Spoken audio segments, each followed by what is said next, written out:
Alhamdulillahi Rabbil Alamin. Wabihi nasta'inu ala umuri dunya waddin.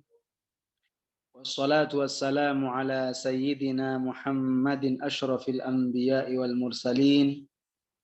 Wa ala alihi wa ashabihi at-tayyibin at-tahirin. Allahumma la sahla illa ma ja'altahu sahla.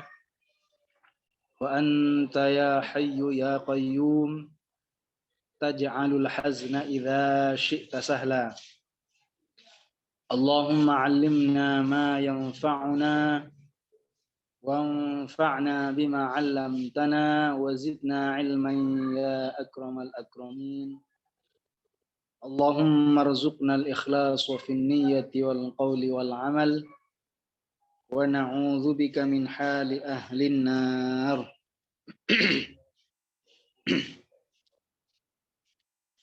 Para simpatisan Yayasan Syahana dimanapun berada yang kami muliakan, alhamdulillah kita senantiasa bersyukur kepada Allah Subhanahu wa taala di mana pada malam ini kita masih diberikan kesehatan serta kesempatan, tentunya juga merupakan semangat dalam diri kita sehingga kita bisa mengikuti kajian ini. Alhamdulillah Allah Subhanahu wa taala masih senantiasa memberikan kemudahan, memberikan semangat untuk terus hadir dan bergabung ke kajian yang kita laksanakan pada malam ini. Tentunya harapan kita bersama mudah-mudahan dengan barokah majelis ilmu agama ini kita tergolong orang-orang yang al-atqiya, orang-orang yang bertakwa, orang-orang yang soleh. Mudah-mudahan Allah Subhanahu wa taala memberikan kemudahan kepada kita dalam urusan meraih ridhonya dan senantiasa mendapatkan perlindungan agar terhindar daripada berbagai hal yang dibenci dan tidak diridhai oleh Allah Subhanahu wa taala. Mari kita sebelum mengawali dan memulai kajian kitab Al-Fiqhul Akbar pada malam ini, masing-masing dari kita untuk senantiasa meniatkan ikhlas semata-mata mencari pahala ridho dari Allah Subhanahu wa taala semata. Karena Syekh Abdullah berpesan kepada kita agar kita senantiasa ikhlas dalam melakukan amal baik sekecil apapun. Jadi kata Syekh, al-ikhlasu iksirul amal. Ikhlas itu merupakan kekuatan dalam sebuah amal. Juga dalam wasiatnya beliau yang lain pernah berkata, al-mukhlisuna aina makan. Orang-orang yang ikhlas, mereka adalah orang yang ikhlas dimanapun mereka berada. Bagaimanapun keadaannya. Senantiasa tertanam dalam dirinya rasa keikhlasan. Artinya ketika melakukan amal ketaatan hanya mengharap ridho dari Allah Subhanahu wa taala semata tanpa mengharap urusan duniawi sedikit pun. Seperti pujian, sanjungan. Itu semuanya harus bersih dari hati kita. Insya Allah pada malam ini kita akan mengisi serta mengupas tentang masalah tempat yang telah Allah Subhanahu wa taala sediakan. Tempat itu sudah diciptakan dan sudah ada. Sudah diciptakan oleh Allah Subhanahu wa taala. Yang letaknya itu ada di bawah bumi yang ketujuh. Tempat tersebut adalah khusus bagi orang-orang yang kafir dan juga sebagian dari pelaku maksiat dari kaum muslimin. Tempat yang saya maksud artinya adalah an-nar, neraka. Jadi apa yang telah dikatakan oleh Al-Imam Abu Hanifah yang mengatakan bahwasanya surga itu hak, benar adanya. Demikian juga an-nar, neraka juga adalah sesuatu yang benar ada. Kita harus meyakini bahwa neraka itu sudah ada sekarang. Neraka sudah tercipta. Neraka sudah diciptakan oleh Allah Subhanahu wa taala. Jadi wajib kita ini selaku umat Islam wajib untuk beriman tentang adanya neraka dan bahwa neraka itu sudah diciptakan sekarang. Pernyataan bahwasannya neraka itu sudah ada, itu ada dalilnya. Di antaranya ya sudah diambil dari beberapa hadis dan juga ayat-ayat Al-Qur'an. Dalam sebuah ayat Allah Subhanahu wa taala berfirman, "U'iddat lil kafirin," tentang neraka. Jadi Allah Subhanahu wa taala berfirman tentang apa? Tentang neraka. U'iddat ay huyiat. Neraka itu sudah disiapkan. Lil kafirin, bagi orang-orang yang kafir. Bagi orang-orang yang tidak beriman, bagi orang-orang yang menyembah kepada selain Allah Subhanahu wa taala. Dan perlu diketahui Allah Subhanahu wa taala menciptakan neraka. Dan Allah menghendaki sebagian hambanya sebagai orang kafir. Lalu dimasukkan ke dalam neraka, diazab dan selama-lamanya di dalam neraka orang kafir. Itu adalah suatu keadilan. Bukan suatu kezaliman. Dan tidak boleh dipertanyakan. Tidak boleh Allah itu ditanya. Kenapa ini kok dimasukkan ke neraka? Kalaupun itu juga Allah yang menghendakinya. Orang kafir kenapa dimasukkan ke neraka? Kan Allah sendiri yang menghendakinya. Dijadikan orang kafir, lalu disiksa. Gak boleh mengatakan bukankah ini adalah kezaliman. Gak boleh. Kenapa? Karena Allah fa'alul lima yurid. Allah Subhanahu wa taala menciptakan sesuatu, melakukan sesuatu yang Allah kehendaki. Karena memang ini semuanya milik Allah Subhanahu wa taala. Sebuah kezaliman itu tergambar dari orang yang memiliki perintah dan larangan. Artinya apa? Artinya orang dikatakan zalim ketika menyelisihi orang yang memerintah. Atau dikatakan zalim ketika melanggar yang dilarang. Yang memiliki perintah, yang memerintah dan melarang. Kan kita. Adapun Allah tidak ada yang memerintah dan tidak ada yang melarang Allah Subhanahu wa taala. Makanya tidak tergambar yang namanya kezaliman. Jadi Allah Subhanahu wa taala tidak boleh disifati dengan sifat zalim. Karena zalim itu definisinya apa? Menyelisihi yang memerintah dan yang melarang. Menyelisihi. Adapun Allah kan tidak ada yang memerintah dan tidak ada yang melarang. Bagaimana bisa tergambar ke sebuah kezaliman? Kalau kita manusia, seorang hamba, kita diperintah sholat, kita diperintah puasa, kita diwajibkan oleh Allah beriman. Lalu ada sebagian yang tidak melakukan perintah Allah. Tidak melaksanakan sebuah kewajiban yang paling agung, yaitu iman kepada Allah. Itu disebut orang yang zalim.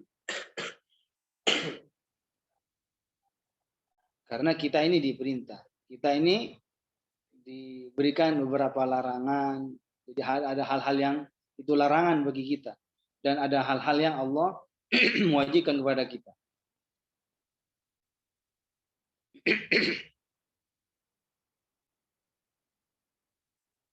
Jadi kata Rasulullah dalam hadisnya, Inna Allah harrama asya'a fala tantahikuha. Sesungguhnya Allah Subhanahu wa taala mengharamkan beberapa perkara. Fala tantahikuha, maka jangan dilanggar.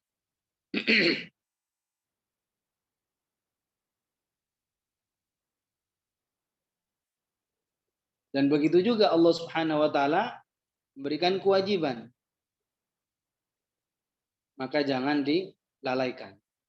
Allah Subhanahu wa taala memberikan kewajiban, maka kita selaku umat Islam jangan melalaikan. Dan Allah mengharamkan beberapa perkara, maka kita jangan melanggarnya.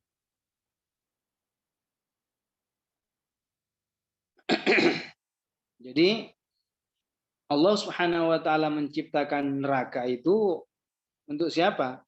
Untuk orang kafir. Allah Subhanahu wa taala menciptakan surga untuk orang-orang yang beriman.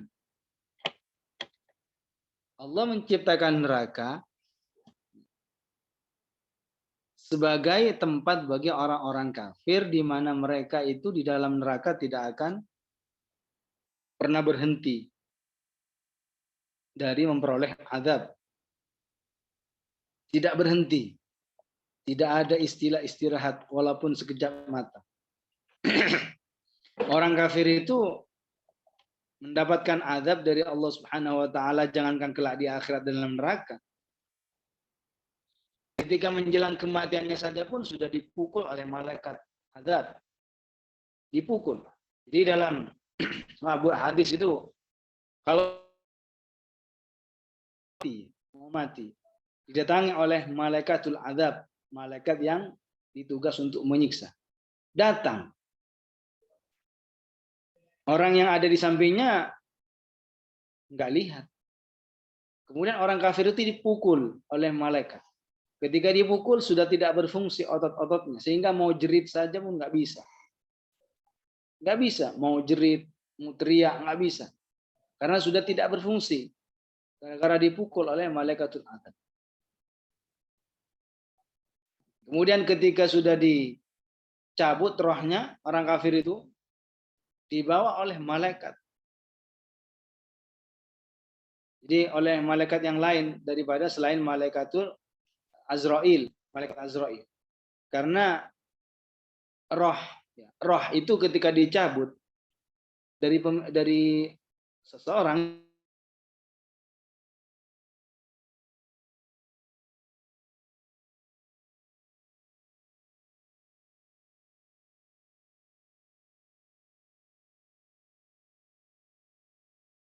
itu bukan terus dipegang sama malaikat Azrail, enggak, langsung diambil oleh malaikat yang lain. Jadi orang kafir ketika diambil rohnya, dikeluarkan oleh malaikat Azrail, langsung diambil alih oleh malaikat yang lain dan dibawa ke bawah bumi yang ketujuh. Ke bawah bumi yang ketujuh di sebuah tempat yang namanya Sijjin. Di sana dicatat sebagai orang yang celaka. Rohnya itu dicatat di sana di Sijjin sebagai orang yang celaka. Kemudian habis dicatat di situ, rohnya itu diambil lagi, dibawa lagi oleh malaikat, dibawa ke bumi untuk menyaksikan mayatnya, jenazahnya yang akan dimakamkan. Kemudian ketika jenazah orang kafir itu dipikul untuk dikuburkan, malaikat mendekatkan rohnya orang kafir itu ke mayit tersebut, lalu rohnya itu bilang, rohnya orang kafir itu, kemanakah kalian? Kemanakah kalian? Celakalah aku. Atau tundalah. Jadi ya orang nggak mendengar gitu. Orang-orang yang ada di sampingnya, orang-orang yang mikul nggak mendengar. Itu Rasulullah mengatakan seperti itu. Kemudian ketika sudah dimakamkan, sudah diurukkan tanah, kemudian dibalikin rohnya lagi ke jasad orang kafir itu. Ketika sudah berpaling, teman-temannya, orang yang menguburkan keluarganya, didatangi oleh malaikat Mungkar Nakir. Ditanya, Ma kunta taqulu fi hadzal rajuli Muhammad. Apa yang dulu engkau yakini tentang laki-laki ini yang bernama Muhammad? Apa yang dulu engkau yakini tentang laki-laki ini? Orang kafir tidak bisa menjawab. Dia hanya bisa berkata, kuntu aqulu ma yaqulun nasu fihi. Saya dulu meyakini atau mengatakan tentangnya. Nggak bisa memberikan jawaban. Lalu apa? Malaikat mengatakan, la daraita wa la talaita. Engkau tidak bisa menjawab, engkau tidak bisa memberikan jawaban yang benar. Lalu dipukul orang kafir itu di dalam kuburnya oleh malaikat mungkar. Memukul, malaikat mungkar nakir memukulnya dengan palu. Dipukul di antara dua tekuknya. Di sini, di antara dua tekuknya, dipukul dengan palu yang kata Rasulullah, yang palunya itu seandainya dipukulkan ke gunung, itu hancur lebur. Sehingga ketika dipukul orang kafir itu menjerit. Fayasihu soyhatan yasmu'ha kullu man yalih illa thaqalain, dalam sebuah hadis. Ketika dipukul oleh malaikat mungkar nakir, menjerit sekencang-kencangnya. Didengar oleh setiap yang ada di sampingnya, kecuali yang tidak mendengar jin dan manusia. Jadi seandainya, katanya, seandainya manusia mendengar betapa sakitnya, betapa kencangnya jeritan dan teriakan orang kafir karena dipukul di antara dekuknya oleh malaikat mungkar nakir, sungguh di dunia ini tidak ada yang berani untuk bermaksiat. Dari sangat takutnya mendengar jeritan dan teriakan orang yang dipukul oleh malaikat mungkar nakir. Jadi orang kafir itu yang dari tadi kita bicarakan, itu belum di neraka. Sudah diberikan azab yang begitu dahsyat. Apalagi kelak di akhirat, jauh lebih besar. Jadi perlu diperhatikan, sebuah kesengsaraan, kesulitan, kesedihan yang dialami seseorang ketika di dunia, kena musibah, kena kecelakaan, kena COVID-19, kena berbagai musibah yang di dunia ini, sedih, sakit hatinya, itu tidak ada artinya dibandingkan dengan kesedihan, kesengsaraan, penderitaan yang dialami oleh seseorang saat berada di dalam kuburnya. Tidak ada artinya musibah di dunia itu kalau dibandingkan dengan kesengsaraan yang ada dalam kubur. Begitu juga berbagai macam kesulitan, kesengsaraan, dan kesedihan yang dialami seseorang saat ada di dalam kuburnya, itu tidak ada artinya kalau dibandingkan dengan kesulitan dan kesengsaraan kelak di akhirat ketika hari kiamat.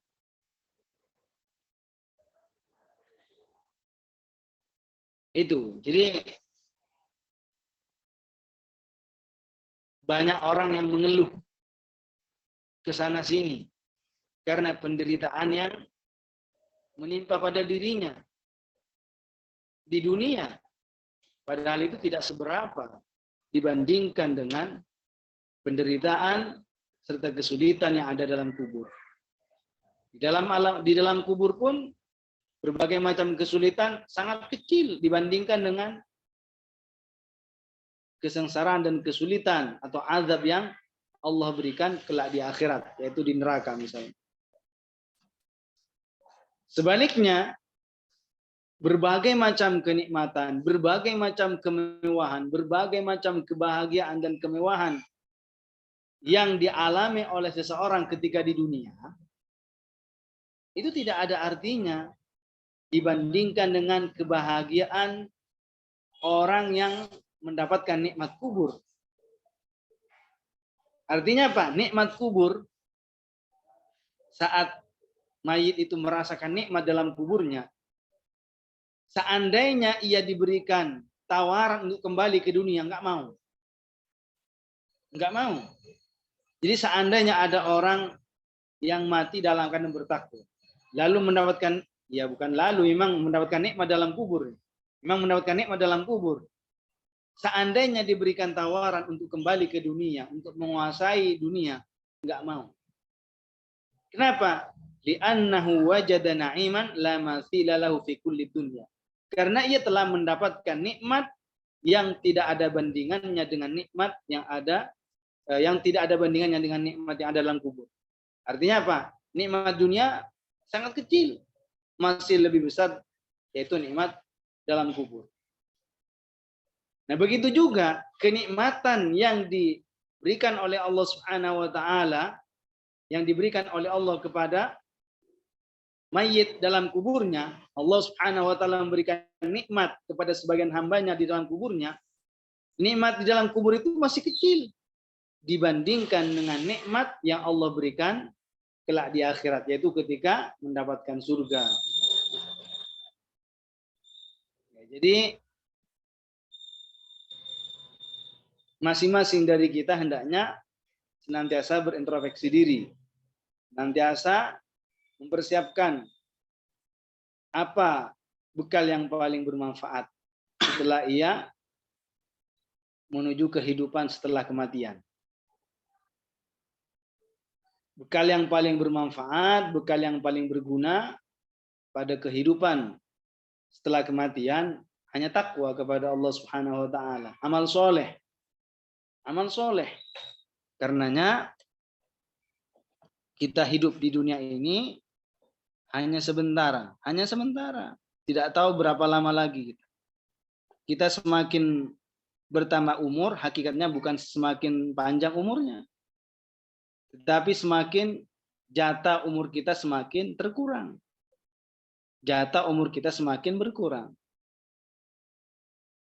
Jadi neraka itu Allah Subhanahu wa taala ciptakan, Allah ciptakan neraka untuk sebagai tempat azab atau siksa bagi orang-orang kafir, ya, di mana mereka tidak akan berhenti seterusnya mendapatkan siksa dalam neraka, dan juga sebagian pelaku maksiat dari kaum muslimin juga diazab. Cuma di sini perlu diperhatikan, pelaku maksiat dari kaum muslimin ketika tidak diampuni dosanya oleh Allah Subhanahu wa taala dan dimasukkan ke neraka, pertama, itu tidak akan kekal selamanya. Kenapa? Karena masih ada keimanan. Karena masih ada keimanan. Jadi orang yang mati dalam keadaan beriman, dengan iman yang benar, sebanyak apapun dosa yang dilakukan, dosa itu selama bukan kekufuran, tidak akan menjadikan dirinya kekal di dalam neraka. Dosa yang hanya bisa mengekalkan seseorang di dalam neraka, kekufuran dan kesyirikan. Dan orang kedua, juga pelaku maksiat dari kaum muslimin ketika masuk ke neraka, tidak ditempatkan di dasar neraka.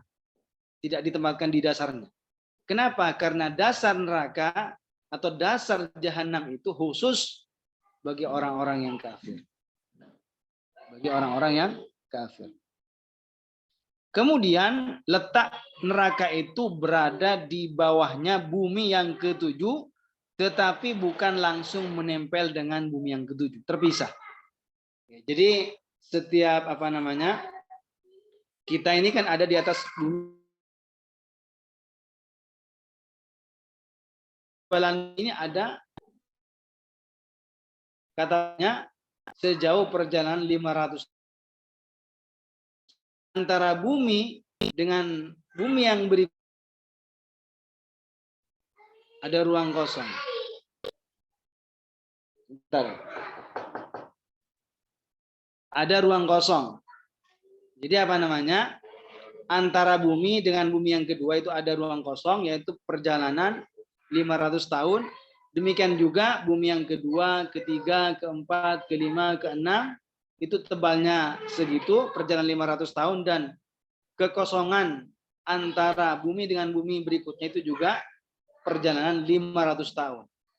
Di bawahnya bumi yang ketujuh, bukan langsung, masih ada ruang. Nah, disitulah letaknya neraka.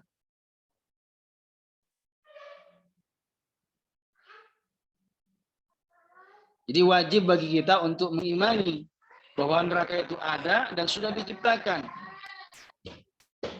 Sebagaimana disebutkan dalam hadis Nabi tentang kebenaran neraka, uqida 'alan hatta ihmarat wa alfa sanatin hatta biyaddat wa alfa sanatin hatta swaddat fayya sauda'u muzlimah. Jadi kata Rasulullah dalam hadisnya, neraka itu dinyalakan. Berarti kan ada. Kalau belum ada kan nggak mungkin dinyalakan. Neraka itu dinyalakan selama 1000 tahun, di mana apinya berwarna merah, memerah. Jadi api selama 1000 tahun dinyalakan, di mana warna apinya itu merah. Kemudian dinyalakan lagi selama 1000 tahun, kemudian apinya berubah menjadi berwarna putih. Kemudian dinyalakan lagi selama 1000 tahun, kemudian berubah menjadi hitam pekat. Fahiya sauda'u muzlimah. Neraka itu, panasnya neraka dibandingkan dengan api dunia, maka api dunia itu hanya ibarat angka 1. Sedangkan api neraka itu ibarat angka 70. Berapa kali lipat itu? Kekuatannya, panasnya neraka atau jahanam itu 70 lipat dibandingkan daripada api dunia. Padahal jangankan api, kita ketika dekat dengan orang yang lagi goreng, kemudian kena cipratan minyak goreng, melepuh. Luka, sakit, melepuh, panas.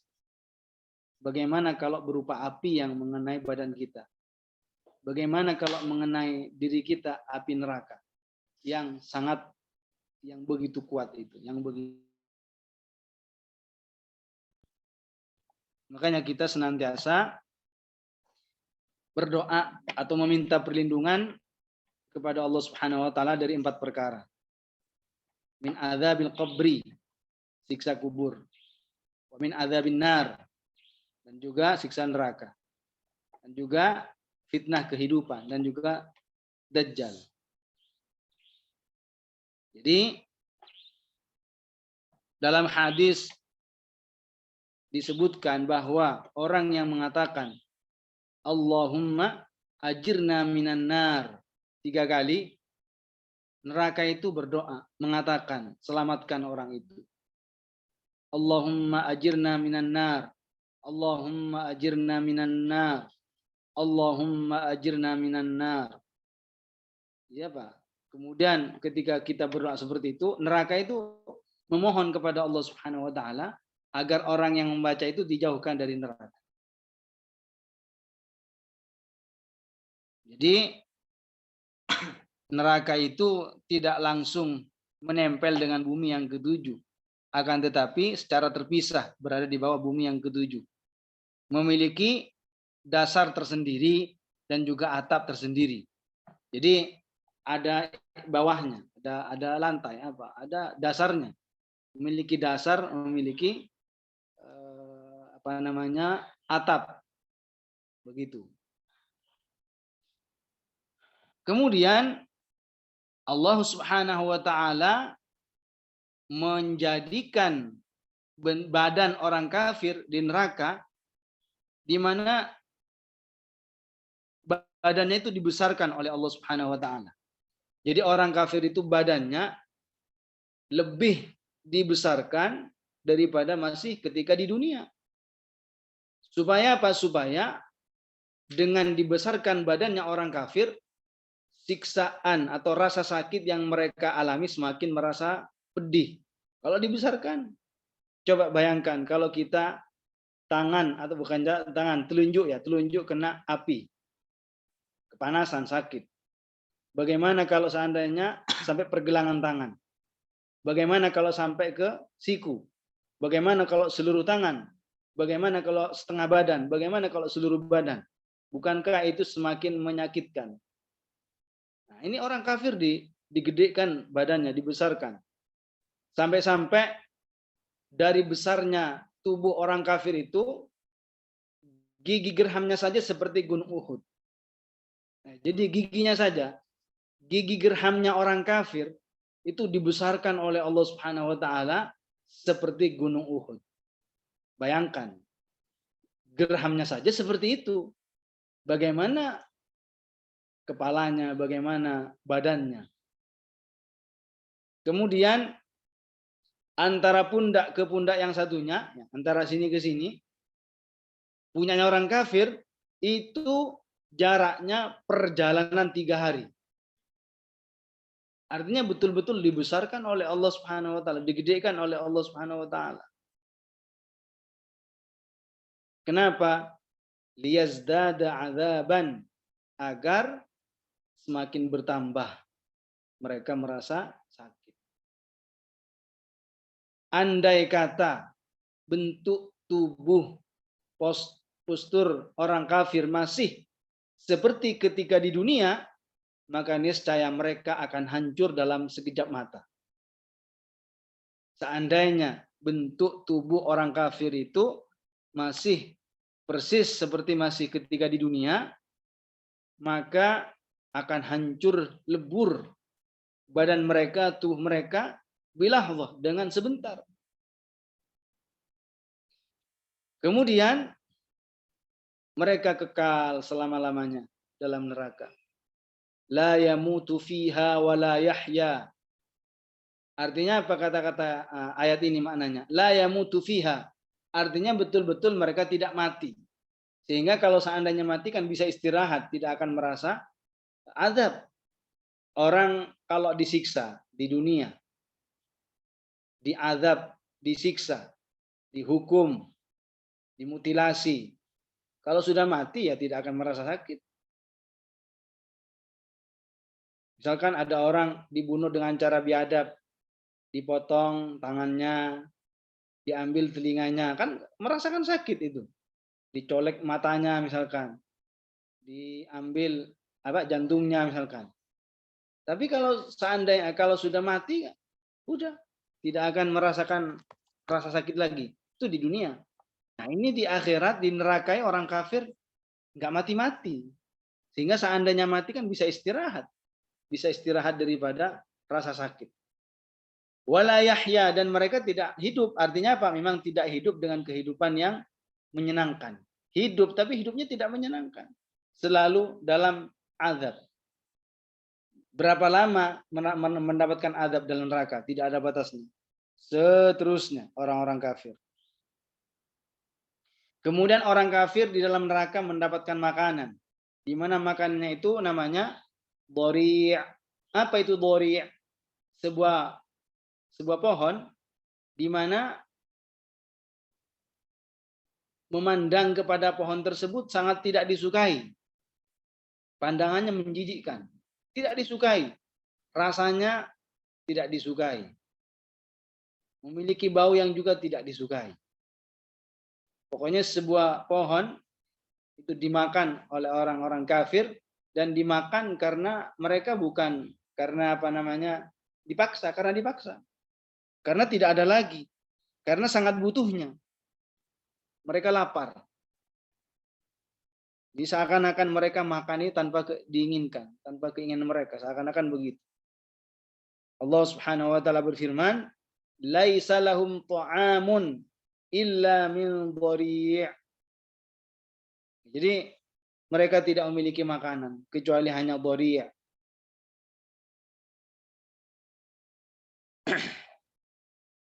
Jadi pohon ini adalah makanan bagi orang-orang kafir, di mana sangat jelek sekali bentuknya, baunya sangat tidak disukai, tidak mampu untuk mencium baunya pohon tersebut. Tapi karena sangat mereka membutuhkan, karena lapar, seakan-akan mereka makan tanpa mereka kehendaki. Malaikat itu, malaikatul azab, malaikat yang ditugas untuk menyiksa, itu memberikan pohon ini kepada orang-orang kafir.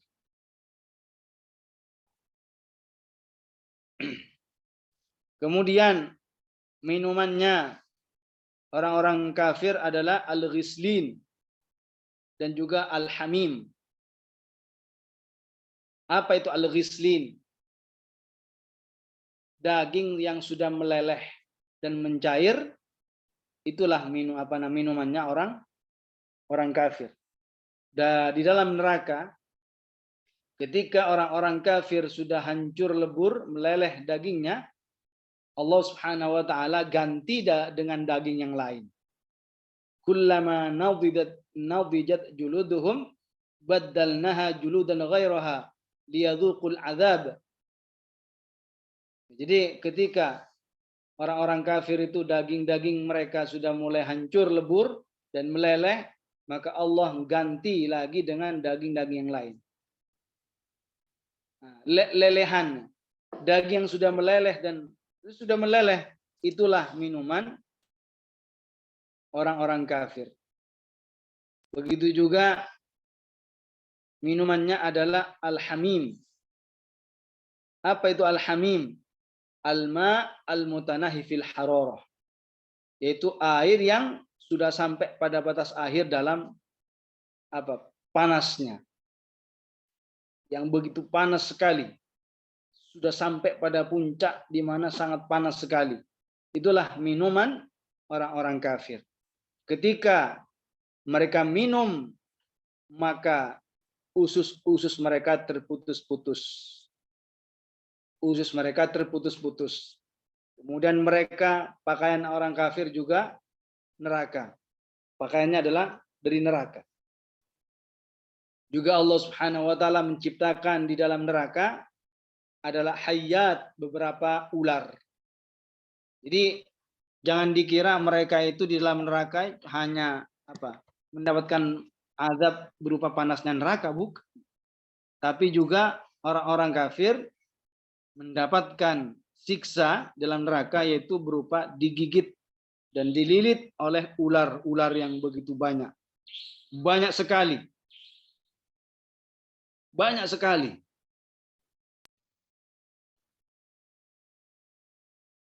Jadi dari saking banyaknya, ibarat ularnya itu kayak air yang kayak banjir gitu.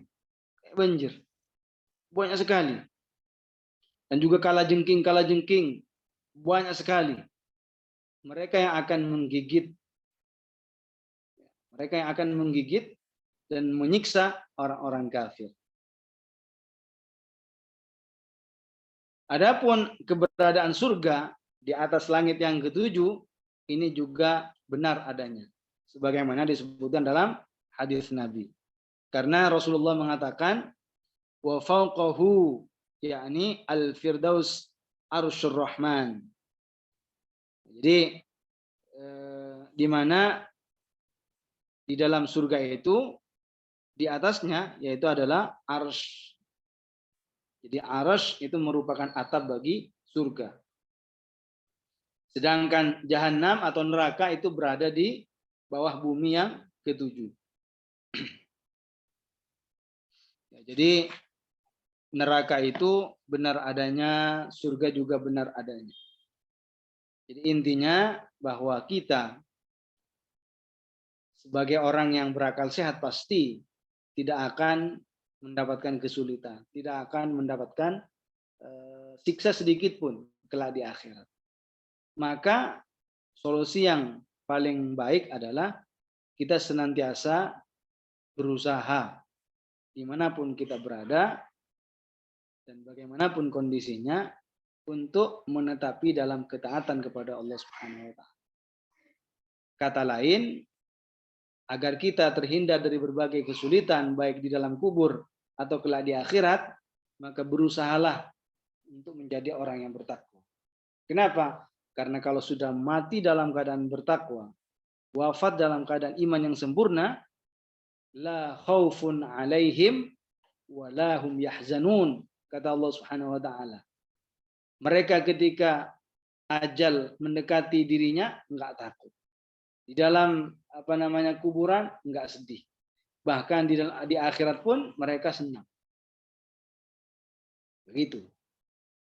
Jadi kita harus senantiasa berpegang teguh tentunya dengan iman yang benar dan disertai dengan melakukan berbagai macam perintah Allah Subhanahu wa taala dan juga menjauhi berbagai larangan-larangan yang telah diberikan kepada kita, yang mana Allah Subhanahu wa taala telah melarang kita. Iman yang benar sebagaimana yang dikatakan oleh Imam Abu Hanifah, wallahu taala wahidun la min tariqil adad walakin min tariqi annahu la syarikalah. Lam yalid wa lam yulad wa lam yakul lahu kufuwan ahad. Al-Imam Abu Hanifah An-Nu'man ibn Thabit mengatakan Allah itu esa, Allah itu wahid, Allah itu tunggal. Artinya apa? Artinya Allah tidak ada sekutu. Jadi kalau dikatakan Allah satu itu bukan dari segi angka bilangan, bukan. Kenapa? Karena angka satu masih bisa dibagi. Bisa dibagi dua, bisa dibagi tiga. Sedangkan Allah Subhanahu wa taala tidak terbagi-bagi. Karena yang terbagi-bagi benda, jisim, sesuatu yang berbentuk. Allah tidak berbentuk, Allah tidak memiliki rupa. Allah bukan benda, Allah bukan sifat benda. Ya, kalau saya ini punya kertas, saya ini sobek, ya, jadi dua misalkan, bisa. Sekarang satu, saya sobek jadi dua, saya sobek jadi tiga, bisa terbagi-bagi. Kenapa kok bisa terbagi-bagi? Karena ada bentuknya, ada ukurannya, ada panjang lebar. Nah, sedangkan Allah Subhanahu wa taala tidak punya lebar, tidak punya ukuran panjang, lebar, kedalaman, enggak punya. Maka bagaimana bisa terbagi-bagi? Makanya Allah Subhanahu wa taala mengatakan walam yakul lahu kufuwan ahad. Apa artinya? Allah tidak memiliki nazir, misal, persamaan. Allah Subhanahu wa taala tidak ada yang sama dengan Allah. Tidak ada yang sama dengan Allah dan Allah tidak sama dengan makhluknya. Jadi kita apabila menginginkan sebuah keselamatan, maka mesti harus senantiasa mengikuti dan menetapi hal-hal yang sudah disepakati, hal-hal yang sudah diijma', hal-hal yang sudah disepakati oleh kaum muslimin, karena kita ini berada dalam kelompok yang mayoritas. Kelompok yang dijamin oleh Rasulullah di mana mereka dalam keadaan selamat. Artinya tergolong kelompok yang selamat. Jadi kata Rasulullah, inna hadhil millah sataftariqu ala 73 fintani wa sab'una finnar wahidatun fil jannah wa hiyal jamaah. Jadi kata Rasulullah, sesungguhnya umatku ini akan terpecah belah menjadi 73 golongan. 72 mereka di neraka semuanya. Kecuali satu, yaitu al-jamaah. Itu al-jamaah. Al-jamaah di sini bukan orang sering sholat berjamaah, bukan. Atau orang yang ngaji hadis-hadis kepada seorang muhaddis, bukan. Melainkan adalah jumhur al-ummah al-Muhammadiyah. Mayoritas umat Muhammad. Mayoritas umat Muhammad dalam keyakinan dan di bidang hukum-hukum amalia kita sehari-hari. Jadi tetaplah kita senantiasa berusaha untuk berpegang teguh dengan akidah Ahlus Sunnah wal Jamaah. Jadi kalau kata Rasulullah, kalau kalian mendapati perbedaan-perbedaan, maka alaikum bis-sawadil a'dham, maka ikutilah keyakinan yang mayoritas. Keyakinan yang mengatakan Allah di langit, keyakinan yang mengatakan Allah seperti manusia, Allah bertempat, Allah di mana-mana, Allah bersemayam, atau ada di dalam tubuh manusia, menyatu dengan alam. Itu bukan keyakinan mayoritas, itu keyakinan minoritas.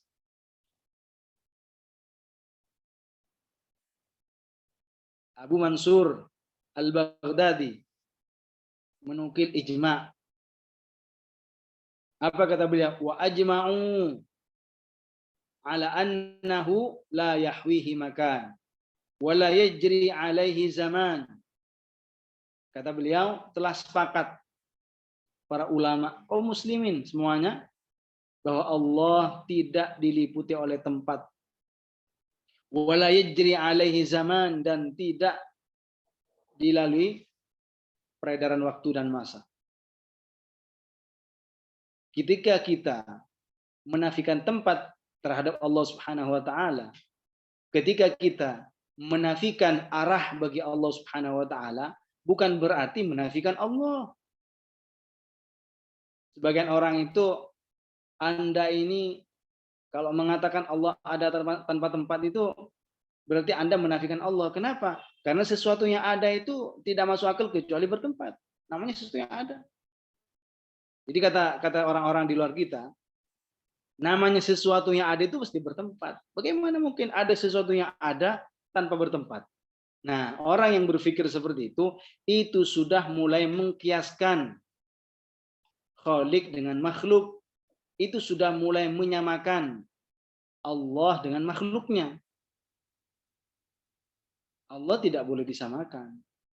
Kalau makhluk, kalau kita manusia yang merupakan sesuatu yang ada, pasti kita butuh kepada tempat, tempatnya di bumi. Malaikat tempatnya di langit. Pasti bertempat, tapi Allah bukan manusia, Allah bukan malaikat. Allah bukan makhluk, maka tidak boleh disamakan. Jadi kalau kita menafikan tempat, menafikan arah bagi Allah Subhanahu wa taala, bukan berarti menafikan Allah. Kenapa? Karena menurut akal yang sehat. Kenapa saya bilang menurut akal yang sehat? Karena ada orang akalnya tidak sehat. Menurut akal yang sehat, akal menerima Allah ada tanpa bertempat sebelum menciptakan tempat. Ini masuk akal. Maka setelah Allah menciptakan tempat, sama. Ada tanpa bertempat. Sebagaimana sebelum Allah menciptakan tempat, dikatakan Allah ada tanpa tempat, ini masuk akal. Maka setelah Allah menciptakan tempat, Allah tetap ada tanpa tempat. Dan ini masuk akal. Dan seandainya Allah sebelum menciptakan tempat, Allah tidak bertempat. Lalu setelah menciptakan tempat, Allah menjadi bertempat. Kan berubah. Kan berubah. Sedangkan sesuatu yang berubah itu makhluk. Tidaklah kita tahu bahwa matahari itu sesuatu yang baru, kecuali karena berubah. Muncul di ufuk timur, kemudian terbenam di barat. Bagaimana bulan begitu juga. Manusia juga berubah. Ya, manusia berubah.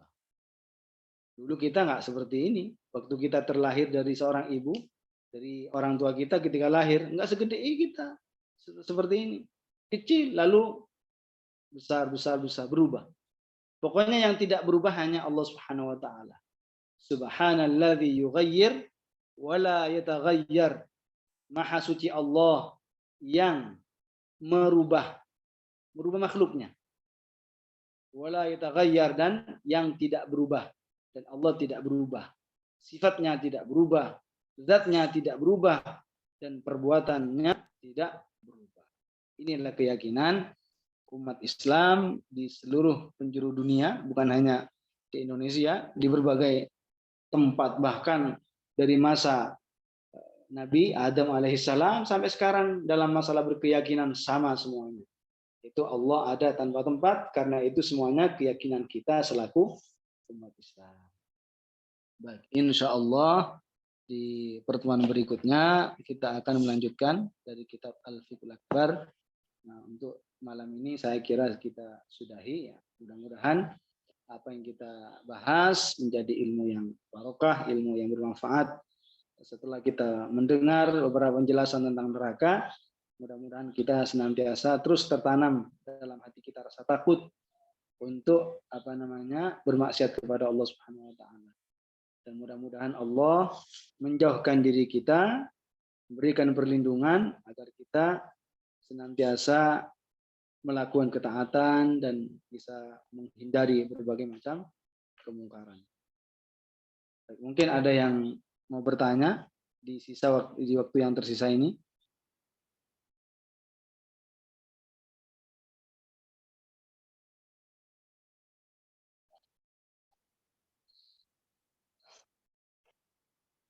Baik. Kalau memang tidak ada, mari kita tutup tahlil dan sholawat. La ilaha illallah. Allahumma salli ala sayyidina Muhammad wa ala alihi wa sahbihi wa sallim. Rabbi ufirli wa liwalidayya wa lil mu'minina wal mu'minat. Assalamualaikum warahmatullahi wabarakatuh.